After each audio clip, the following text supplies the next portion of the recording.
I'll hand over to Cam Nicholson from Nickel to discuss soil carbon. Thank you, Michelle, and welcome everybody. Yeah, as Michelle said, just to make the sound quality better, if you turn your video streaming off, that quite often helps.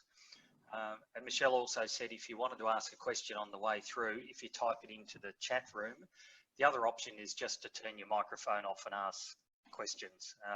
I'm happy to take them on the way through rather than necessarily wait to the end. So you've got two options of either typing them, which I'll pick up at the end, or just ask them on the way through if anything's unclear and you need some clarification. Okay, so let's jump into it.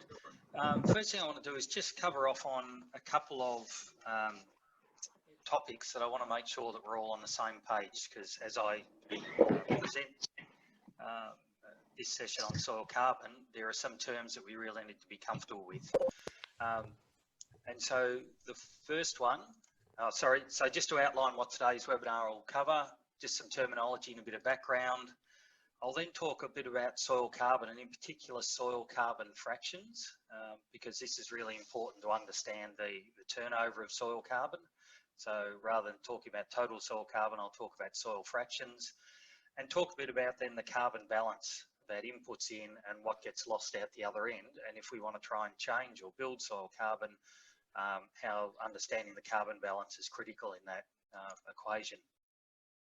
And then what can we actually do to manage that soil carbon going forward if we do want to change the current status that we're at. Also, I want to share with you some information that was put together by a national research project around soil carbon, and I've pulled out some information for Southwest Victoria, which I think gives us some pretty useful insights into where we sit in relation to soil carbon.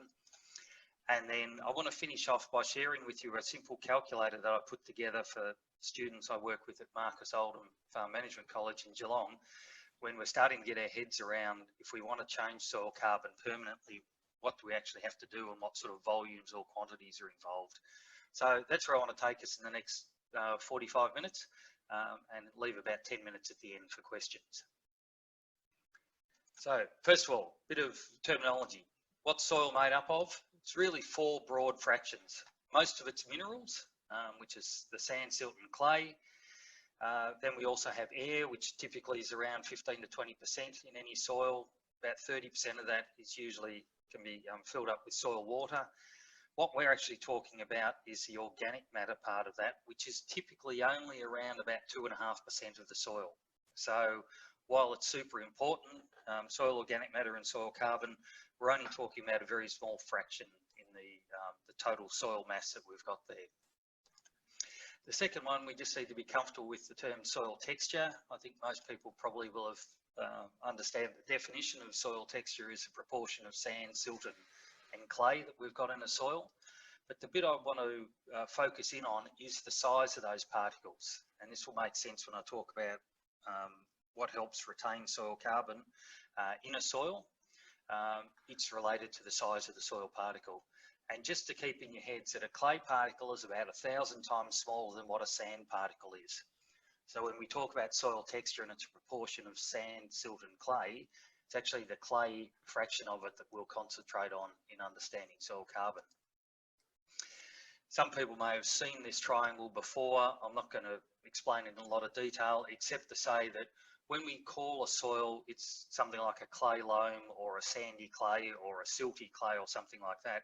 At a minimum, it's got to have about 30% of these smaller clay particles in it.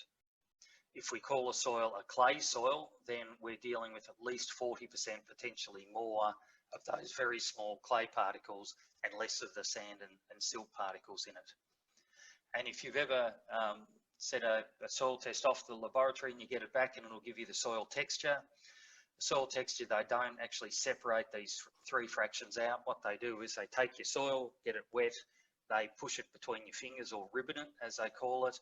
The more clay that it's got, the longer that ribbon can form. So the picture that I've got down on the bottom right-hand corner there is a clay soil with a fairly high content of clay in it, and therefore you can ribbon it or push it out before that soil breaks. And the third one I want to touch on very briefly is bulk density. And bulk density is simply the weight of soil in a given volume. So what we do is we take a container of a known volume, we hammer it into the ground and collect the soil in that undisturbed, then cut that off, dry it and weigh it, and so we can work out what that weight of that soil is on the basis of the volume. Okay, typically soils have a bulk density, we talk about it between about 1.2 and 1.5. And root growth is restricted when your bulk density gets above about 1.6. So once you get heavier soils, so either heavy clay soils or soils that have been compacted down, so by tractor traffic or whatever else, which pushes and compacts that soil and makes it denser, if you like, that's when it'll restrict root growth. So three things. We're talking about only a very small portion of the soil we're dealing with this soil carbon. Secondly, that it's the amount of clay that we're really interested in understanding it, and we need to get our heads around this idea of bulk density. Okay, I'm not going to labour on the benefits of increasing soil organic matter because I think most people have probably touched on these. All I'll say though is for something like when we talk about the benefits of increased infiltration and reduced evaporation because of soil organic matter, that's largely driven by the large particles of organic matter that you've got in your soil, not the real fine ones. The real fine ones are more associated with stabilising those soil particles and creating spaces for air and water. So depending on what size or fraction that organic matter is in the soil, it serves a different purpose in the functioning of that soil. Organic matter also stores and releases when it breaks down nutrients, and we will have heard the term mineralization before.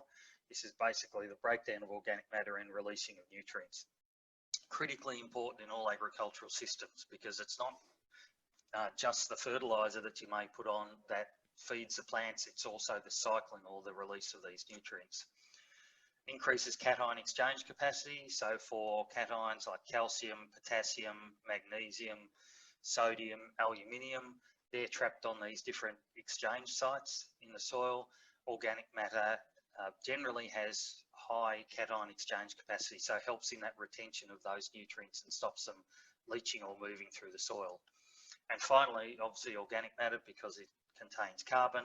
If we can increase our soil organic matter, we can increase our soil carbon as well.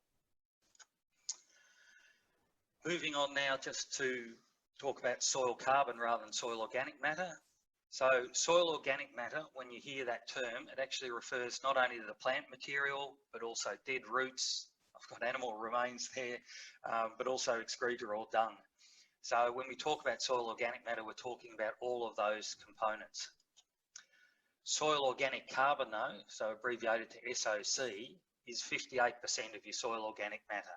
So the first thing we just need to be mindful of is when we talk about soil organic carbon, we're actually talking only a proportion, in this case 58%, typically of your soil organic matter is made up of carbon. The next thing is that there are four main fractions of soil carbon. The largest ones, which you can see quite easily, are what we call the crop residues, and they're defined as greater than 2 millimetres. So if you look on your soil and you've got stubble, trash lying on the ground, or you're looking at dry material, say from a pasture that you might be able to scrape up with your hands, it's what we'd classify as the crop residues part of it. And typically in calculations and measurements around soil carbon, crop residues aren't considered as part of that pool at that point of time. The three that we do consider though is one called particulate organic carbon, or POC. Now particulate organic carbon is that next level down from your crop residues, and that's from that initial breakdown or rot down of that material. So that picture I've got on the left there, I always think of particulate organic carbon are really fine pieces that you can see with the naked eye. So they're smaller than 2 millimetres, but still big enough to be able to see with the naked eye. Particulate organic carbon turns over or breaks down fairly quickly or fairly rapidly. And we're talking about anything from months to a few years for that particulate organic carbon to break into smaller and smaller fractions. The one that's probably most important in the whole system is what we call the humic organic carbon, or the HOC, and that's a picture of it on the right. It looks a bit crumbly, it looks a little bit like Milo, but when you actually feel it, it's like talcum powder.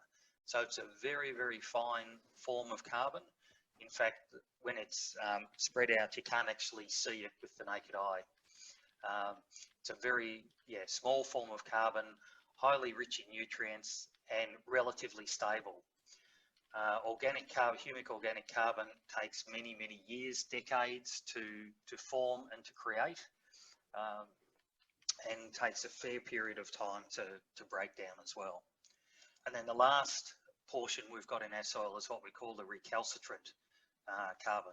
And as the name suggests, recalcitrant carbon isn't broken down readily by the soil bugs, and so it tends to be a very stable form of carbon. Charcoal is probably the most common recalcitrant type of soil carbon that we'll have. So it doesn't break down readily when the bud's eating it, where certainly the particulate on the left-hand side and to a lesser extent the humic on the right-hand side will break down with activity from bugs in the soil. A couple of other things is that soil organic matter contains nutrients. And I'm referring here to the humus, so that was that picture before on the right-hand side of that very fine soil carbon. Each tonne of humus contains 60 kilos of nitrogen, 12 kilos of phosphorus and 9 kilos of sulfur. And it's remarkably stable. It doesn't matter what form the organic matter first started from, when it gets to its humic form, those ratios of nitrogen, phosphorus and sulfur are very stable and very measurable. So it doesn't matter where you are in the country or from how it originally derived that humic form of carbon, they're the nutrients that are in it. And the way I like to think of it in my mind is this little diagram here on the right. If you can imagine what's around the outside in brown is the carbon, and that's almost like the casing on the outside of it. And inside of it, you've got this juice, which is effectively the nitrogen, phosphorus and sulfur and other nutrients in there that are stored within that protective coating, which is that soil carbon. As that humus breaks down, it releases nutrients, which I referred to before as mineralization. So if you can imagine it, as that carbon breaks down, those nutrients are released into the soil pool, and they're in a form that the plants can take up readily. So they're an incredibly valuable and essential form of nutrients for the plants to use when they're growing. Now, the flip side of it's also true. If we want to build soil carbon, we also have to keep in mind that we need to add nutrients, or nutrients will be trapped in recreating what might be an unfinished shell with nutrients on the outside. To create a full shell and build soil carbon, so to speak, you've got to put these nutrients back into it. And so soils that are low in fertility are virtually impossible to build soil carbon at any sort of rapid rate, because they just don't have the nutrients to be able to stick inside those carbon structures. And sometimes I hear stories of people saying how they've greatly increased the soil carbon and there is no soil fertility there. It's not likely to be happening. Okay, next thing I want to move on to is the soil carbon balance. And I reckon I always think of the soil carbon balance a bit like a bank statement. With a bank statement, if you can imagine that, you've got your opening balance, you've got credits down one side, which will be income generally that you get into your bank balance. You will have your withdrawals or your expenses, which is money that you take out of your bank balance. And depending on the period of time over which that's over, you will then have a closing balance. So essentially there's 5 bits of information in that financial balance: opening balance, closing balance, income, expenses, and the time period over which you've worked. The soil carbon balance functions and calculates exactly the same way. So if you can imagine a bucket where we've got inputs going in and inputs coming out. Now the inputs going in are primarily from 2 sources. One is, and it's described here, CSIRO in their diagram, as net primary productivity, but basically it's the stuff you grow that is added to the soil, and that's a very significant input into that carbon balance. The other one potentially is the addition of additional organic materials from off-site. So they may be things like animals manure, it may be compost, it may be biochar, might be other things that you bring in and add to the input side of the scale. On the right-hand side, we've got our losses, and that's the conversion of some of those materials from organic carbon to a form that then goes back into the atmosphere, into a gaseous form, and this is what the bugs are doing. They're converting that carbon that you've put in, if you like, eating it up. And as they eat it up and concentrate it, a large portion of that goes back into the atmosphere. Second major source of losses is our removal from products. Cropping removes a lot more carbon products than what animals do. So if you think of an animal, most of the manure that an animal has will be retained on the paddock because they shoot it out the other end, and that goes back into the carbon cycle. If you were thinking of a crop paddock and you may have grown, say, 10 tonne of biomass, and it might be a wheat crop for argument's sake, and a harvest index of about 0.4, means you're taking about 4 tonnes of that 10 tonnes of carbon that you've got, you're removing that in products off the paddock. So in fact, what's left remaining to go through that cycle is only 6 tonne. And the last one is around cultivation and erosion. So if we disturb the soil and we expose those pieces of organic material that you've got in the soil, organic carbon, to oxygen, and also to open up those surfaces for the bugs to eat as well, you'll get losses through cultivation and erosion. Cultivation in particular by opening that up, erosion if we just lose soil off the surface of which those organic particles are attached.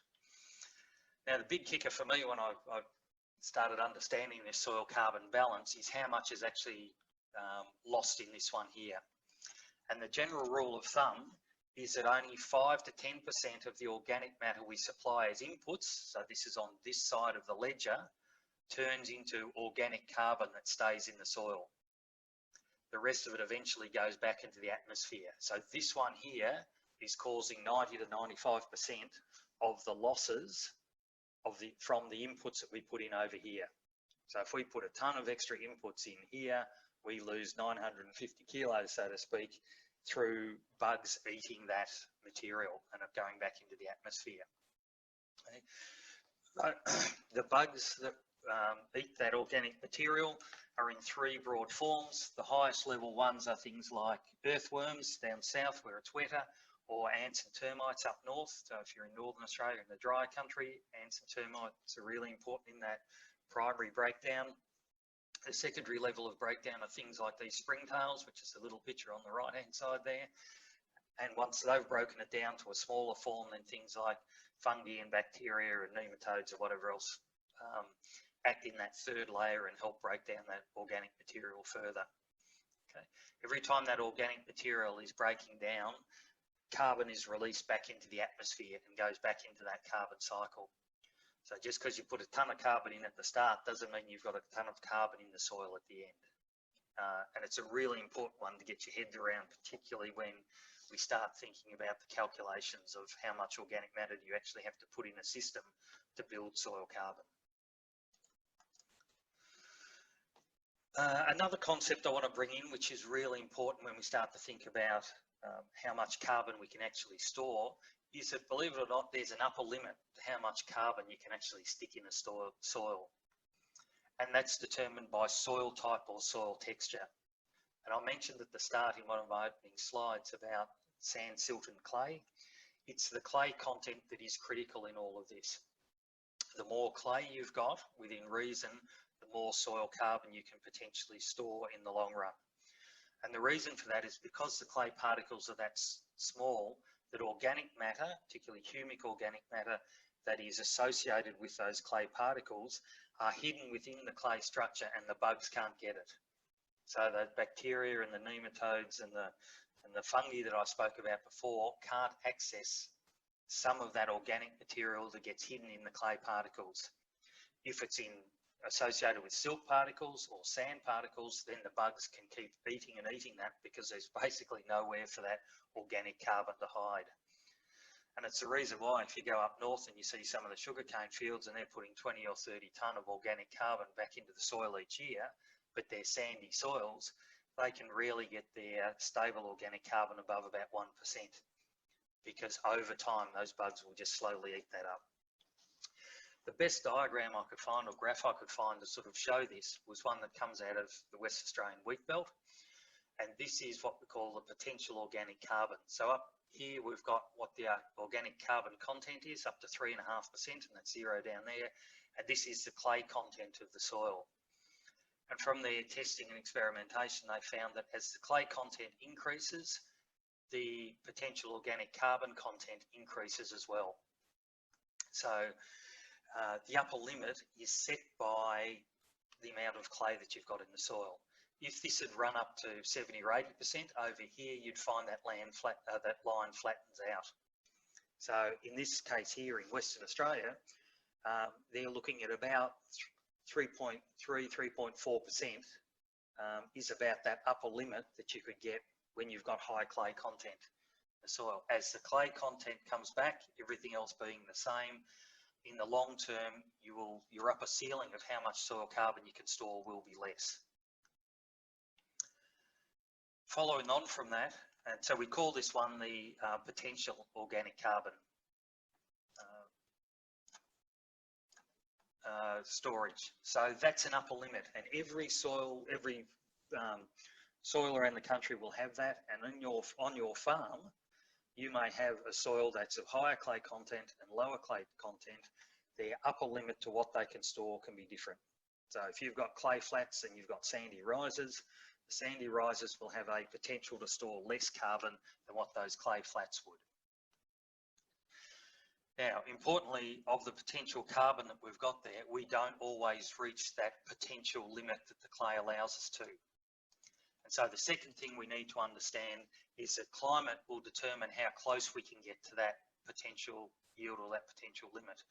Got there, unless we continually add external stuff, and that might be things like extra manure or compost or biochar or whatever it might be. So extra products being added on top of what we can grow. And so to show that this time in that graph, the green line is what I showed you before. That's the potential organic carbon. Then we've got this second term that we refer to as the attainable organic carbon, which is the black line.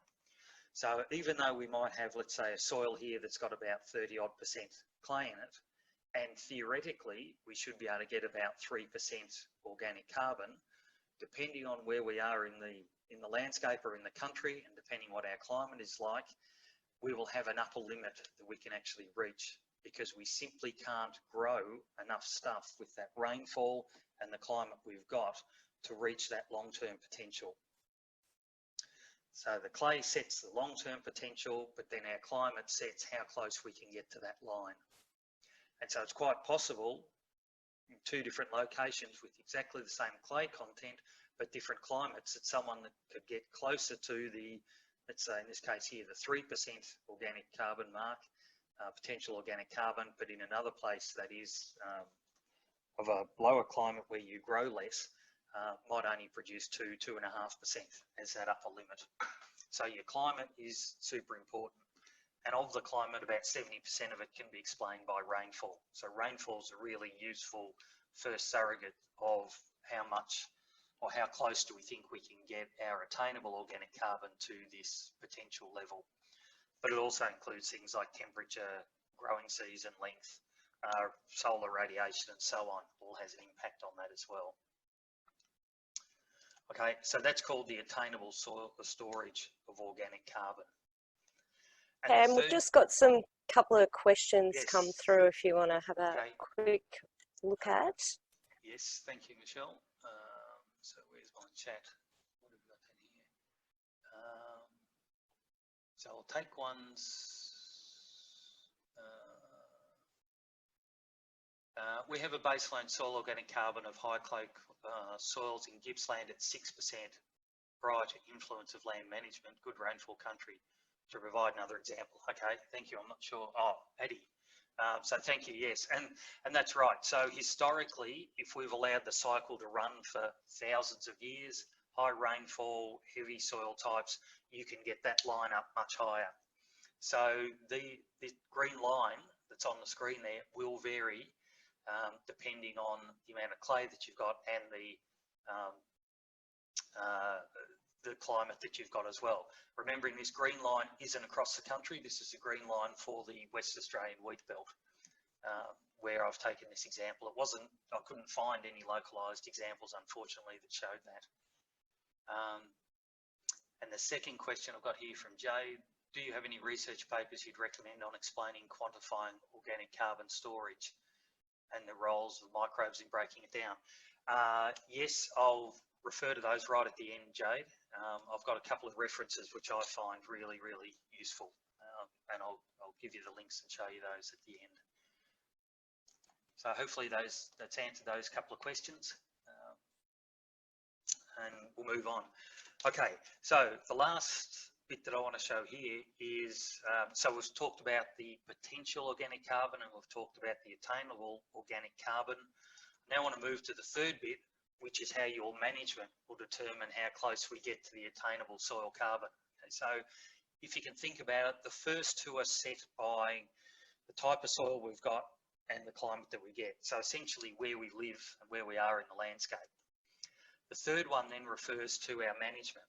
And depending on our management, our soil organic carbon may be down here somewhere, even though the potential with the climate that we've got may be up here. And so our management and what we can do is essentially trying to move from maybe where we are with the red star under certain practices to maybe move closer to where that blue star is, which is getting closer to what your upper limit will be.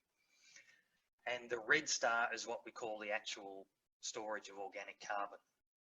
Okay, so this is where your management comes in. The other two we need to know because that sets our limits on just how far we think we can get. The red dot really, which we can get from soil testing, gets us to understand just how far away from that black line we might be based on the farm practices that we're using. This comes from the soil quality website, and this really just summarises what I've been talking about before. So this is organic carbon storage in the soil going along here. The further you get along here, the higher you've got it. So we have this potential organic carbon, which is set by your soil type. We have this attainable organic carbon, which is set by your climate. And then we've got our actual organic carbon, which is what we have now in our soil, which is influenced by our management. Okay, got a quick task for you, and I'll get you to answer these questions in a tick. And if you can then unmute yourself and contribute, that'd be great. So it's just to break it up a little bit. Two questions for you. First one is to list some possible methods of increasing the inputs of organic material to move the actual to the attainable. So if you can imagine moving that red star up towards the blue star, I want you to think about a few possible methods that we could do with that. And then the second one that comes in all the time is what's your likely response to growing more organic material. So if you're doing things that is increasing the inputs of organic material into your system, what's your likely response as a farmer to growing that sort of stuff? So I'll give you 30 seconds. So if you can list down, if you've got a pen in front of you or keep in your head, 2 or 3 things of some possible methods of increasing those inputs.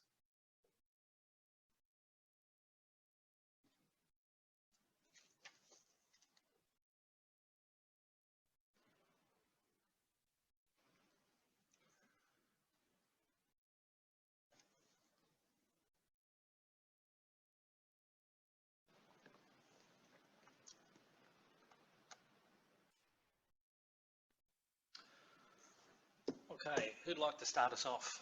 So if someone wants to make a contribution, just unmute yourself down the bottom left-hand corner and just sing out what might be some possible methods or approaches to increase the inputs of organic material.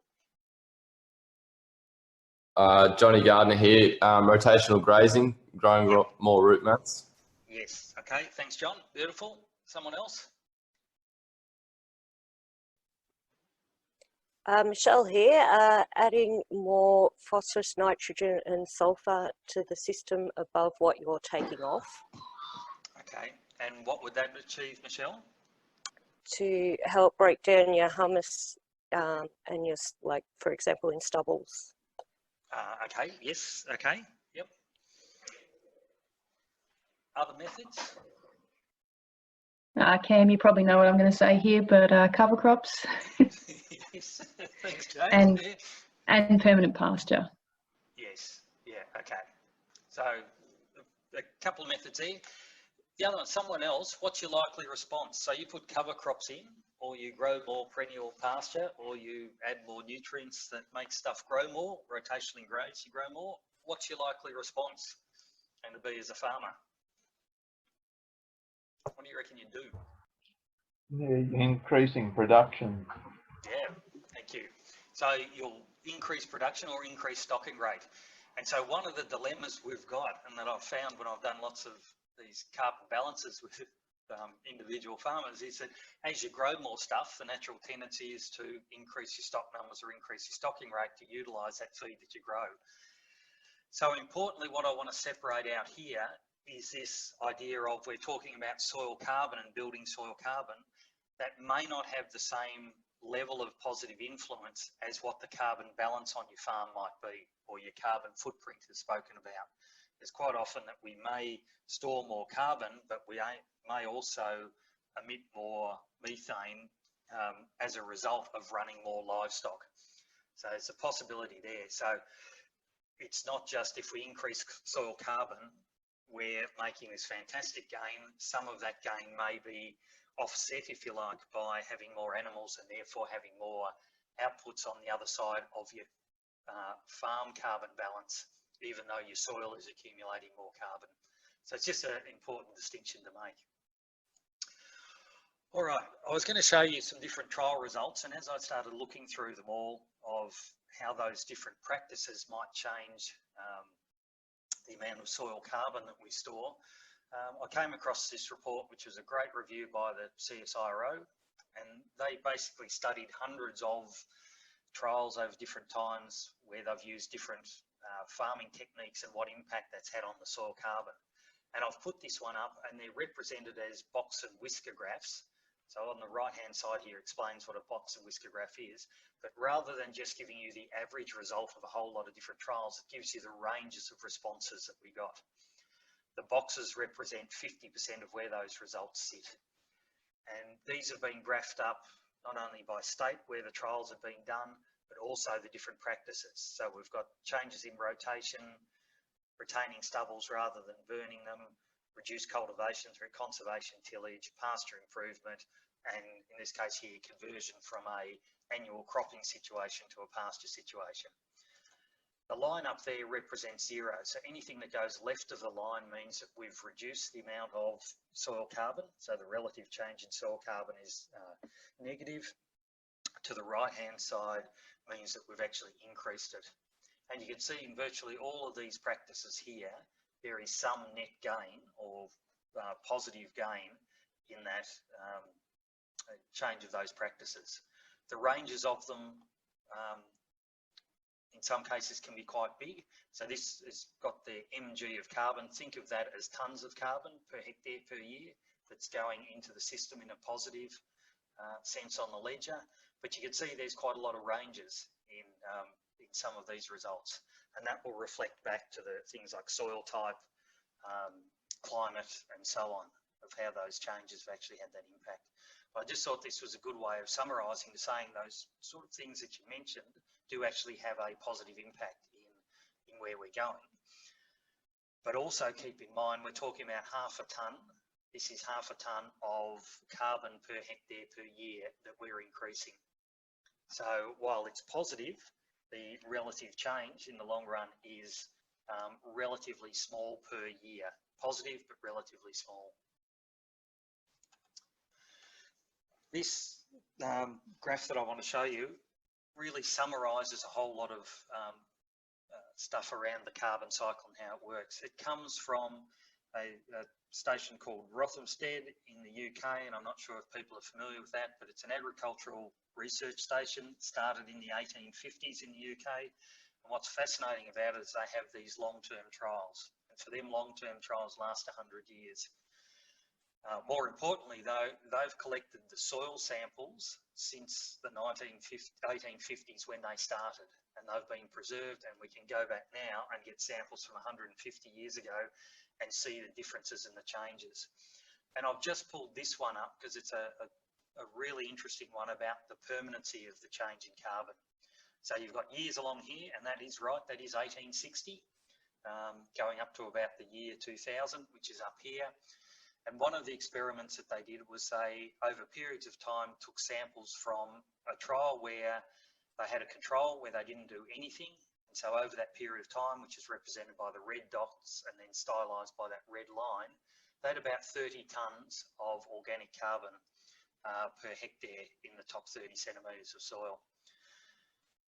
They applied two treatments. One was where each year they kept adding manure, and another treatment where they kept adding manure, the blue one, where they kept adding manure for a period of time, and then they stopped adding that additional manure. Another treatment, they added manure and kept going for at least 100 years. So what we've got is two lines here, that blue line and that sort of pinky coloured line, both go up here together. Around about here, they stopped adding additional manure, and you can see how that declines over time. And so by 100 years, we're effectively back to the same point as if we put no manure on at all. And that's because over time, those bugs are constantly eating that extra store of carbon, because the bugs are more active than the amount of carbon that we're putting in. Where we constantly kept putting additional material on, it went up and up and up for a period of time and then levelled out at a new level of about 80 tonnes of soil organic carbon. So dramatic differences between where we started and constantly kept doing it as opposed to where we didn't do it at all. And three key messages to come out of that. The first one is to build this level of soil carbon takes a long, long time to do. Okay, so it's not something that, I can do it for 5 years and then stop and I will have saved things. We're in for the long haul on this, and our practices have to change over that long haul.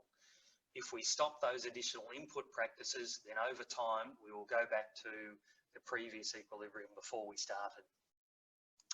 Second point is that, and I've mentioned this before, that your soil carbon capacity is finite for a defined rate of input, and the largest changes happen early. So you can see how we gain quickly to start with, but then over a period of time, we start to slow down and we hit that ceiling where it doesn't matter how much more we keep putting in.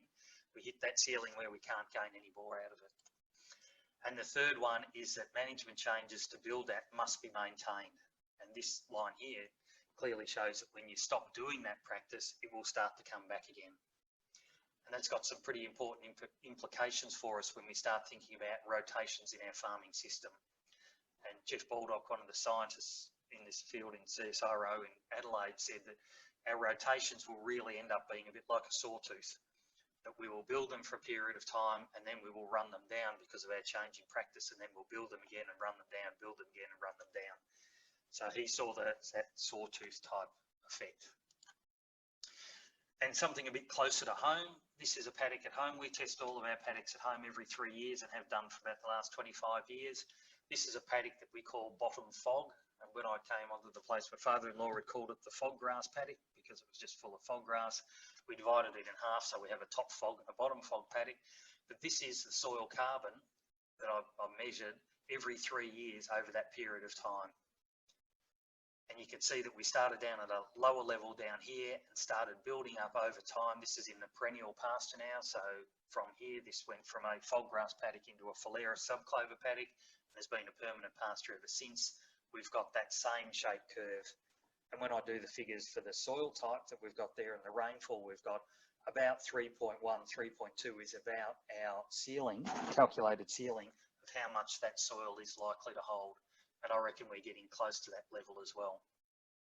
The other thing when I show you the calculator is the rate at which this has increased is consistent with the time it takes to get that sort of change. We've leased some land next door on two sides. I've done soil tests on both of them. They've had 15 years of cropping history, continuous annual cropping. They're both starting at a level down here. The other side of the fence where it's been sown down for 20 odd years, we're sitting about here, just on the other side of the fence. So we can make that difference over a reasonable period, decades, between the amount of soil carbon we have or don't have in the soil. Okay, just quickly to try and summarise a few of these things before I move on. If we think of growing stuff, we have surface residues on the top, we have buried residues down the bottom, and generally the amount of root growth that is below the ground is between 1 and 1.5 times what we grow on top. So if we grow 10 tonne on top, we grow about 15 tonne underneath. Depends on the crop, obviously, and the type of pasture you're growing. But as that breaks down, it releases that carbon dioxide, both from above ground, surface stuff, and below ground. But as it breaks down, it forms this particulate organic carbon, which then in turn breaks down further over a period of time, and this time it's decades, to create this humic organic fraction. As it's breaking down, it's releasing these nutrients, and that's really important for those plants to suck that up, and they use that as part of their nutrient cycle. And then finally, over hundreds of years, we end up with this recalcitrant or stable type stuff. As we move further down this path, the material down here, the organic carbon down here, becomes richer, and as well as that, it becomes more stable or harder for the bugs to break that material down or turn that over quickly. If we do a soil test, we've actually measured all of those fractions up, the particulate, the humic, and the recalcitrant as well. So we measure the whole box of dice. So when I showed you those figures before of 2.5–3% soil carbon, it's measuring all three of these portions.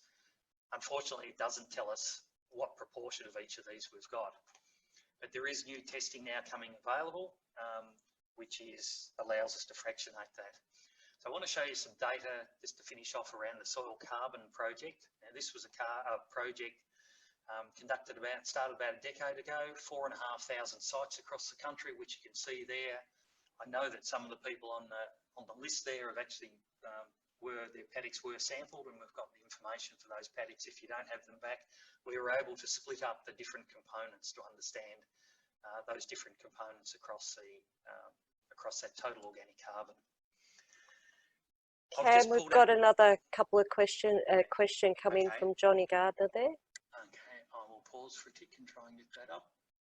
So, chat there. Have you seen a difference in results on organic carbon using different fertiliser inputs? Example, manure versus traditional fertiliser, or all nutrients just the same? Simple answer to that is all nutrients are just the same in the long run. The plants don't discriminate. If they need phosphorus, they don't mind what form their phosphorus comes from. Some of the organic fertilisers, though, if they're coming in things like compost, also have organic matter associated with them. So you will see a difference in that organic carbon, certainly in the short term, because of that, because you're actually pumping in quite a lot of this, if you like, particulate organic carbon into that system, in that composted product, as well as the nutrients. Cam, would you weigh in on reasonable sample frequency?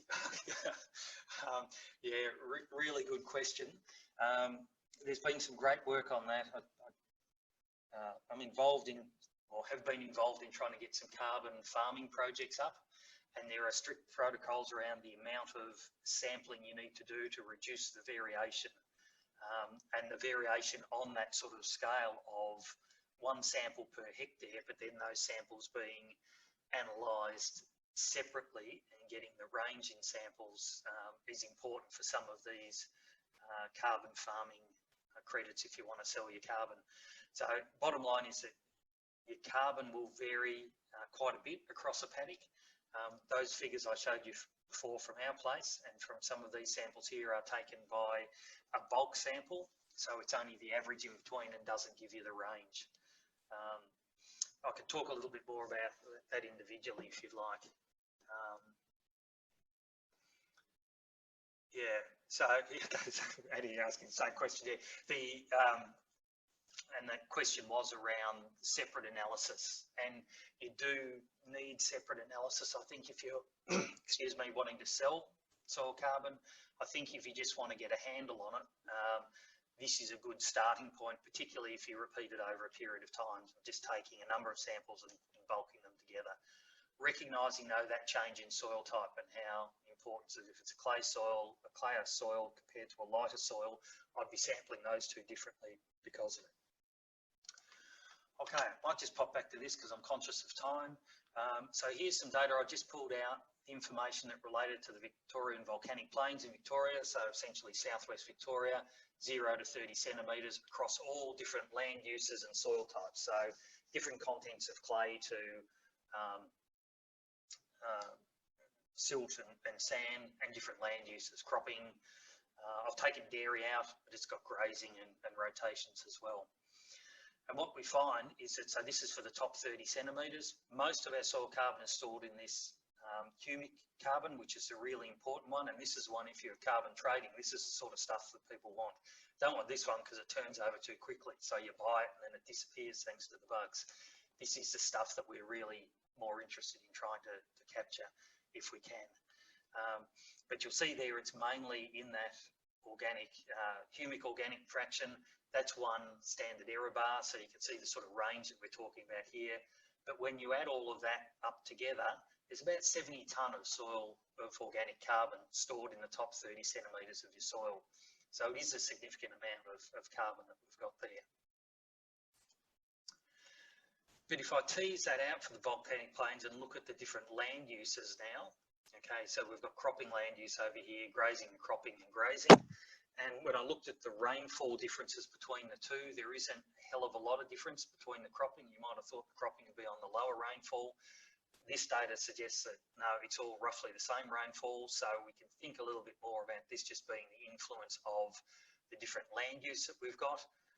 And I've broken this up into the three here. So this is the recalcitrant, or the really hard to break down in tonnes per hectare. I've got the humic carbon, which is this one here, which is the really important one we've got, and then we've got the particulate one here. And I think you can see for the graph, it sort of speaks for itself that, and the cropping is defined as more than 10 years in continuous cropping with no pasture phase in between. If you contrast that to that, we've certainly reduced the amount of particulate organic carbon and also some of the very important humic organic carbon we've got in the system through that cropping.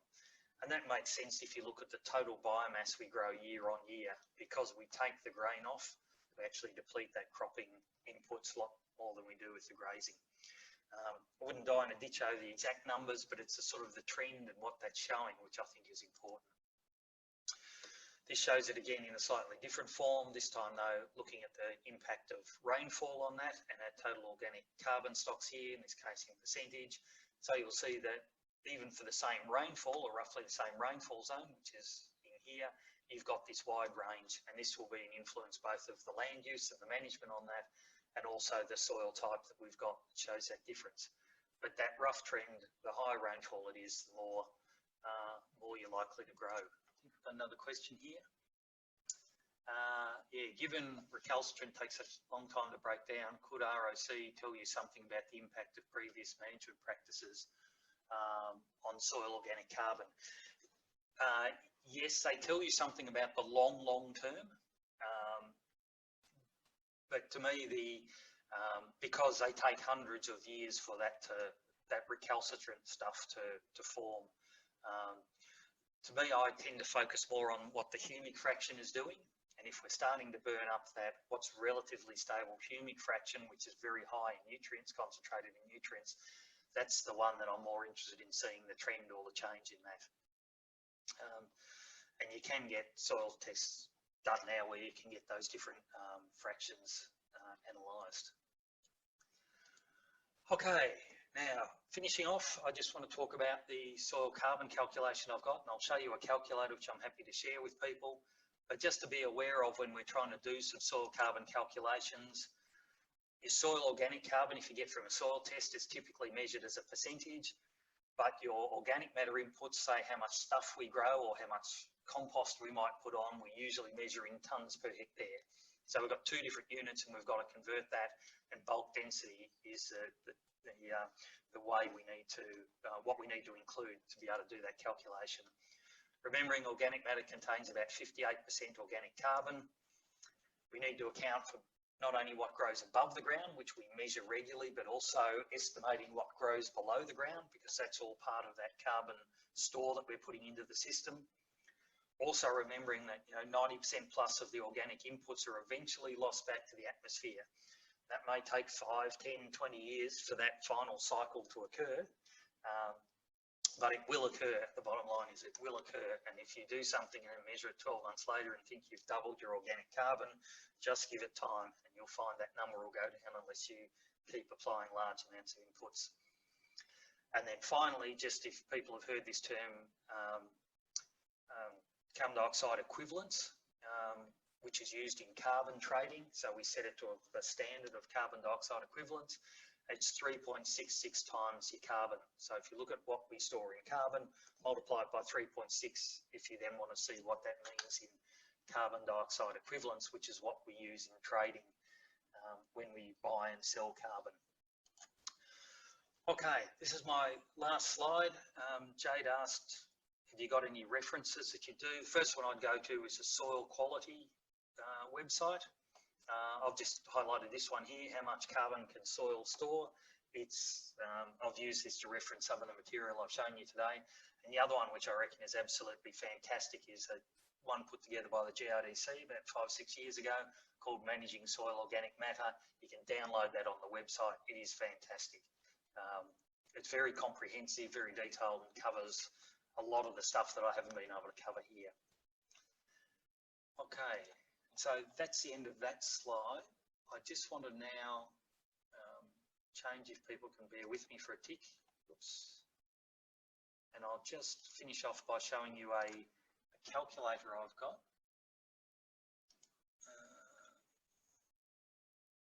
Which is this one here. Oops.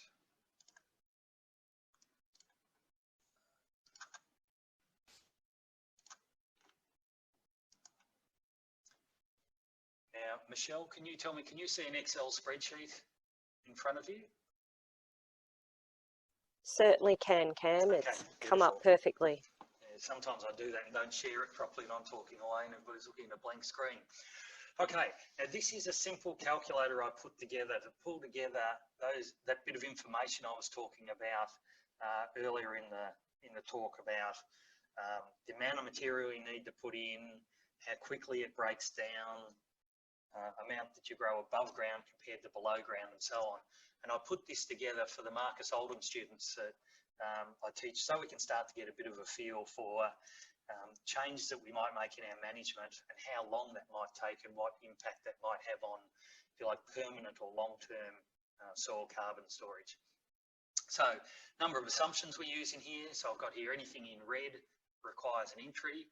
So what I've got here is a soil which has got a bulk density of 1.3, which comes from your soil texture.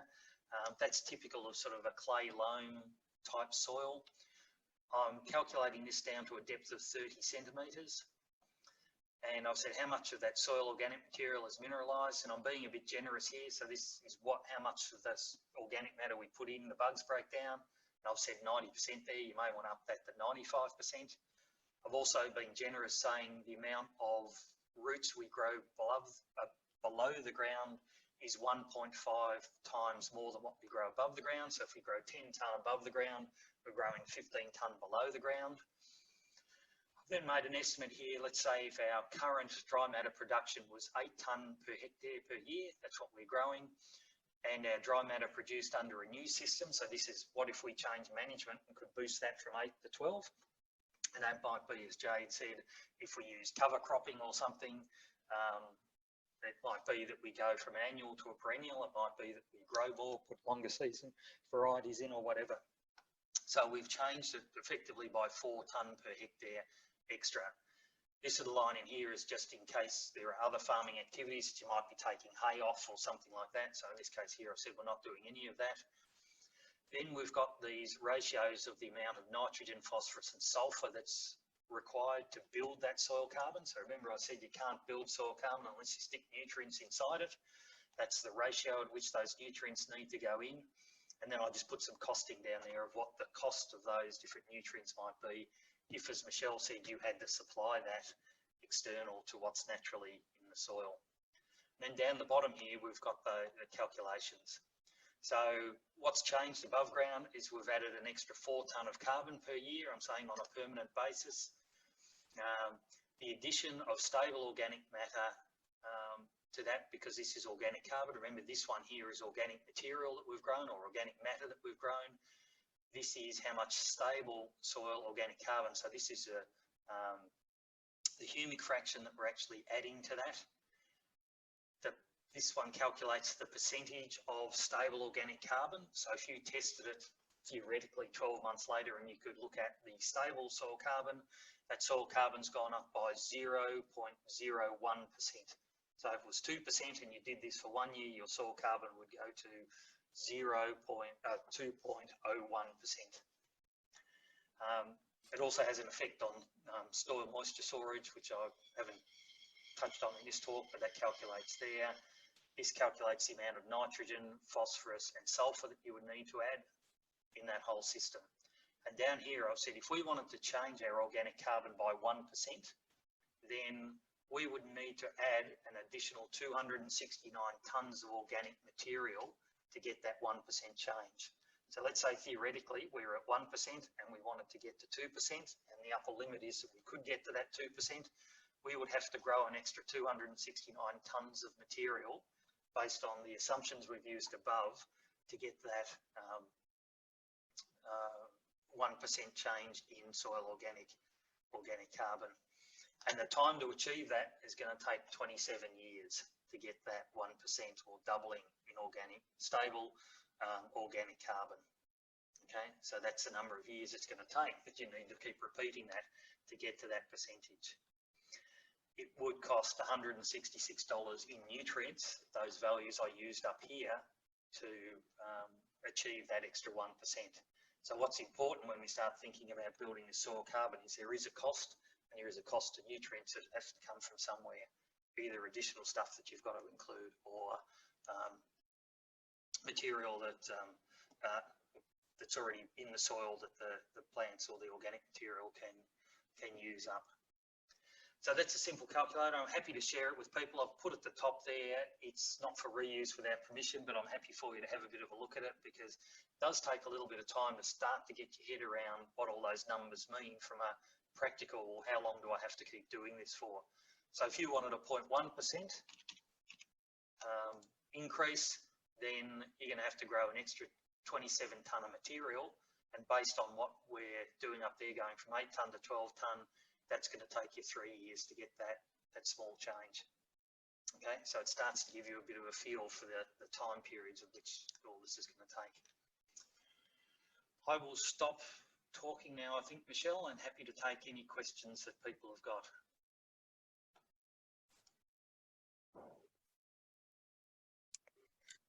So we've got a couple coming on the type up.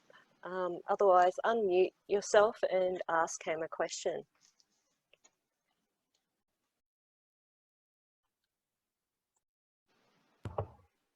Yeah, Cam, Mark Williams.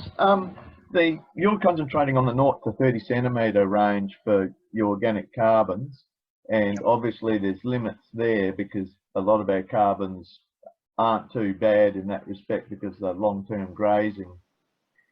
Below 30 centimetres, now I guess it's probably not cost beneficial to try and get that down there because A, there's not much air down there, and B, no bugs. Those fair comments? Yes, all of those are fair comments, Mark. Yeah, if you go further, and we've got some of that SCARP data I spoke about that goes down to 60 and in some cases 90 centimetres. It wasn't a lot for Western Victoria, so that's why I didn't present it, because the numbers aren't huge, but it certainly diminishes. So if you like to think about it, the top 10 centimetres, if you think of the top 30 centimetres, the top 10 centimetres has 50% of it, the next 20 centimetres has the other 50% in that top 30 centimetres. Each segment, as you go further down, you get less of it.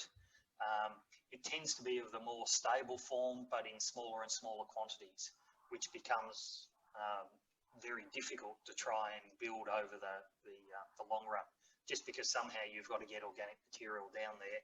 And some of our soils, particularly some of our sodic soils that are quite heavy in that layer, aren't all that conducive to growing material at depth, unfortunately. You'll get a few roots punched down there, but they're not overly attractive to root growth. So you're right. And most of the concentration is on the top 0 to 30. We do go further than 0 to 10. It was remarkable when you looked at all the results, just how we say predictable, if you could get your top 0 to 10, how predictable it was at determining or estimating what your next, the 10 to 30 centimetre one would be. Below that, it became a little bit more unpredictable. Jade has a question in the text box. Cam, do you have any source for the extra rainfall storage and water holding capacity occurring as a result of organic carbon increase? Yes, I didn't go into it because I knew we were a bit short of time, but it does increase soil moisture storage. And the calculation that I've done here, Jade, if you can see it, so up here there was, where are we? Anticipated change in extra rainfall storage in millimetres. Okay, so if we just made that small change there, we would pick up an extra 0.2 of 1 millimetre in, if you like, bucket size. If you start doing this over a period of time, as I've calculated here, so a 0.1%, recognising all the assumptions above it of bulk density and things like that, we would store another close to about 2 millimetres of extra water. So we'd make the bucket hold an extra 2 millimetres by increasing our soil organic carbon in our soil by 0.1 of 1%. So going from 2% to 2.1%, we'd pick up an extra couple of millimetres of soil moisture storage. Doesn't sound like much, but in some years that can actually have some benefit. I do that calculation because it is quite often referred to, oh, you increase your soil moisture storage capacity. You do, but it's relatively small. Can be important, but relatively small. We've also got a question from Lisa. What have you done to build your soil organic carbon on your farm to get from 2.5% to 3%? Yeah, good question. I basically went from annuals, apart from fog grass, to perennials. So that was phalaris and subclover. High levels of fertility. The Olsen P on those paddocks are up around 20, potassium about 170, and pH is 5.2 in calcium chloride. So first of all, getting the species right and the fertility right, and then the third one is just grazing management. So rotational grazing, it was mentioned before, just grows more biomass. The simple way I look at all of this is just grow more stuff. Whatever you can do to grow more stuff will help the soil carbon side of the story. But like most people, as you grow more stuff, we've increased our stocking rate accordingly, so it doesn't necessarily have the same positive impact on our net carbon balance off the farm, but certainly has shown that improvement in the soil carbon side of it. And I could show you any of the 30 odd paddocks we've got that we've tested now as the farm's got bigger, and you can see the same sort of trend. So it's just growing more stuff, more material. So anything you can do to grow that is an advantage. Michelle, can you hear me? We can hear you, Don. What's your question? It's not a question. I've just sent you through an email. If you can access your email, it's all the data soil tests that Southern Farming Systems did on soil carbon a number of years ago in our local area, and they've taken them from roadsides where there's been no fertiliser, and then in the paddock 20 or 30 metres where there's been fertiliser. If you could bring that up, the group probably very interested in looking at those results. Did you send it to me, Don, or just to Michelle? I sent it to Michelle. I haven't got your email address. Okay. I'll forward it on, Cam. Just give me a moment. But I can also forward it out with the email that I will send you post webinar. So it just proves that even though there's a lot of vegetable matter there on the side of the road, which is kangaroo grass, the carbon there is nowhere near as good as what it is in the paddock where it's had fertiliser. Yeah, spot on, Don. In fact, I did some sampling many years ago around a similar area where we had perennial pasture one side, and this was an area of native grass that had been fenced off by the Shire, it came back at an organic carbon of 1.7%. In the paddock next door, which had cocksfoot in it, it was 2.5%. And this, to me, the story around soil carbon can't be divorced from the importance of the amount of stuff you grow. So just because it's native and it's been sitting there, if it's only growing 4 or 5 tonne a year, that is where it will sit its equilibrium after a period of time. It might take decades and decades to get there, or hundreds of years to get there, but it will set an equilibrium, like that no manure one in that Rothamsted trial. And you can't build it unless you've got nutrients there. So if it's low in nutrients, you simply cannot build those carbon building blocks. And I hear so many stories of people building these levels of soil carbon without needing to use any nutrients, and they've got low soil fertility, and it's just not right. In the long run, that will all disappear. So I support your comments, and I imagine the data will support that as well, Don. You can't build it unless you're growing more stuff, and you can't grow more stuff unless you've got the nutrients there to do it. It was also interesting, there was a soil test done from a Wallasdale swamp, which has been cropped for a number of years. It was 14.5%. Yeah. Yeah. Now it's interesting, I hear quite a few quotes from people around the different, coming from wet areas and swamps and things like that. There is another dynamic that starts to play when you get really wet areas, and that's for a period of time, the system is anaerobic, and the same breakdown functions don't occur in the same way. So you can quite often, in very wet, low-lying, swampy type areas, get a much higher accumulation of soil carbon than you'd see somewhere else. And that's because that usual cycle of burning up, mineralising, burning up 90–95% of the organic material that comes in doesn't occur in the same way. And so you'll get a higher accumulation because of that. So yeah, it's a good point. I should have mentioned that we're assuming here that there are anaerobic, aerobic conditions, and that those bugs that need oxygen have oxygen and can break down that organic material. So yeah, I have forwarded that on to you, Cam, but I will send it out so everyone can have a look at those results when I send out the post survey and the recording of this webinar. There's some printed, typed up questions still, Cam. One from Alison. Do you have something that calculates the losses from different farming practices rather than guesstimating the inputs into your special Excel spreadsheet? Calculates, yeah, so there's lots of trials that show under different practices how you lose carbon as much as how you gain carbon. So that CSIRO trial that I just showed you, that one summary of tens and or hundreds of trials that they found and reviewed over the years, the reverse of that is true. That if you actually look at some of the trials that have, say, gone from pasture into cropping, you can see how rapidly the soil organic carbon, in a sense, gets burnt up.